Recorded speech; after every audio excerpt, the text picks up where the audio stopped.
As we've already established, changing a game's tone or genre is a risky business at the best of times, but when that genre goes completely against your entire franchise's main gameplay theme, you end up with games like Dead Space Extraction.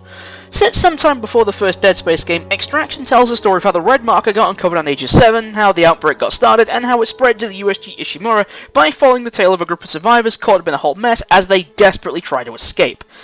To be fair, the story isn't half bad. The characters were interesting and entertaining, and it was hard watching them go through all this, knowing that most of them probably weren't making it out alive. Where this game absolutely and completely fails is the gameplay section. Why is that, you ask? Well, I haven't played Dead Space before. Here's a quick crash course.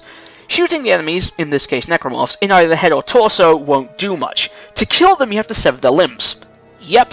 Dismemberment is the way to go here. So, naturally the main games have a focus on slow pace and strategic combat. Well, maybe 1 and 2 did, 3 not so much. Extraction, on the other hand, is an on-rail shooter.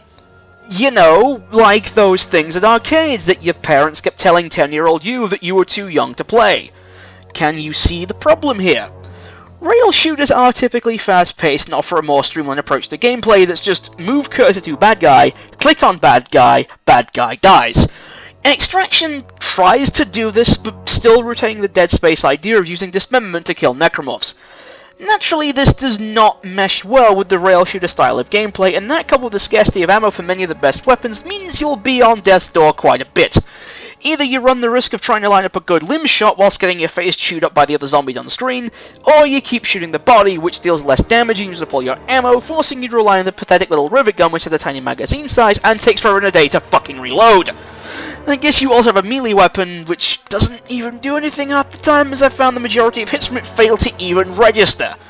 Ironically enough, the only time I didn't have problems with the gameplay were in the boss fights, as there was only one target to keep track of, and the game gave me a decent amount of time to line up its weak spot. Also, the game completely fails at being a semi-decent horror game, but you already knew that just by looking at the footage. Right, time to move on.